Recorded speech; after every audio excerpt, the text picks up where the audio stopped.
Hey guys, welcome back. You might remember about a year ago I bought this jointer, and the blades that were installed in the jointer were sharp, obviously, from the manufacturer, but they only last so long. They do save you a lot of money on the actual machine itself by giving you a cheaper version of the knives. The only way you could do better is if you would purchase this with the helical head, which has the spiral cutter bits, which I don't have because it wasn't available in the 8-inch, and I didn't want to wait 3 months for it. So because I had a lot of projects to do, I do have the actual tool that came with it that's going to help me set the height of it. So let's get started on that. These are actually like little jack studs. What you want to do is loosen them clockwise toward the fence, and as you loosen these, they take pressure off of the cutter head, and what happens is you'll start to see as they get loose, the knife and the housing that holds the knife will actually start to pop up. You see it popping up right there? So now here's the blade. Careful with the blade. Move that to the side. And the actual bar that holds the blade up against the cutter head and the springs. There's a lot of sawdust and debris inside there. What I'm going to do is just take a fine toothbrush, soft bristle toothbrush, and I'm actually going to clean that out with the toothbrush. Then I'm going to clean this off, and we're going to install the new blade. Okay guys, so here we are, cleaned it out. Got all the debris off the back and the bottom where it all makes contact. Here is the replacement blade, and what I want to do is just seat that on here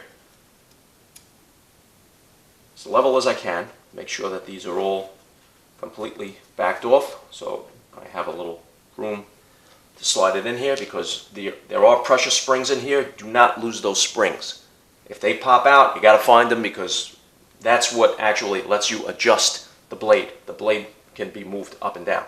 So I'm going to slide this in.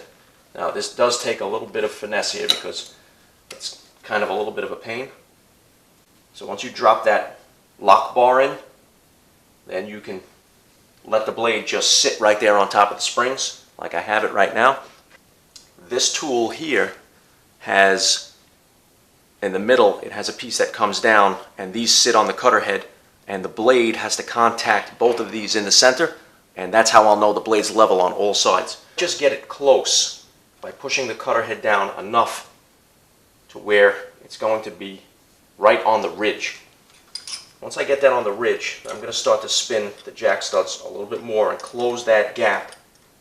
Once that gap is closed, then I can tighten it down, put the tool on there, and actually set it to the height that I need. And definitely have it disconnected from its power source. You don't want this thing turning on when you're messing with it, because it will take your hands right off. Put the tool on there. And then I need to move the cutter head a little bit forward. And now I can see that the blade is contacting the middle, but it's pushing up on the front of this one a little bit here.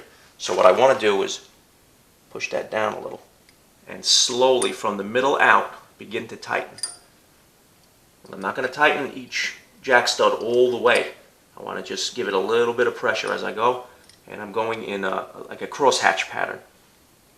I'm working from the middle out in a cross pattern so that everything gets tightened down evenly. What I want it to do is get it to the point where as I move it, you can see it just slightly pulls it forward, and you can hear just a little bit of metal contact. It's just slightly grazing. That's exactly where I want my outfeed table to be. Push it up against the fence, tighten that down. Okay, you're going to make sure you have spring tension. Let it go. That's what you want. And it's not going to contact the blades. Perfect. All right.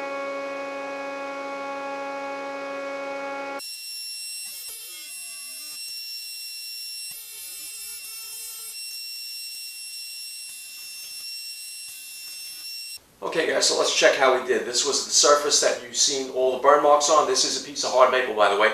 And this is the side that we jointed the edge on. So we're going to check the jointed edge first. And we're sighting down the board. Now this is a machinist square, so if you set everything right, there'll be absolutely no light coming through there, which there isn't. on either end of the board, which is perfect. So let's get you a close-up of that. Okay. Let's see if the camera can pick this up. It's absolutely dead square. All right, now let's see. We flip it around. This is the edge that we jointed, and this is the face that we flattened. So let's see if I can do this. It's very hard to do it on camera. I don't know if you guys can really pick it up. But that is dead flat. There's no light emitting through there whatsoever. You might not be able to see it too well on camera, but pretty damn good. So we know that we set everything correct. Fence is set correct. The knives are set correct. And it was, you've seen how easily I passed it through there. So I have the in-feed table and the out-feed table also set to the right heights. So if you do this correctly, you're going to have a very easy time jointing a board. And, you know, like I said, passed a lot of the hardwoods through here over the past year. So it was time for those blades to go, because probably in one of the last videos you saw when I was passing a piece of red oak, solid red oak through there, it was moving very slow. I speed up the footage so it's kind of hard to tell, but you can hear the resistance as it's going through. The blades were really fighting to get through there. So just in case you guys need to do a little upkeep and some maintenance on your tools, hopefully this was helpful to you. If you haven't jointed with the 3.9, it's basically the same on all those jointers. This took me no more than a half an hour to do. So, and I was making the video in the process, so it took maybe it took a little bit more, maybe 40 minutes, because I moved the camera around. All right, guys, so hope you enjoyed this video, and I hope to see you next time. I have a big project coming up, so definitely join me for that. Make sure you subscribe and follow me on Instagram, and I'll see you guys next time.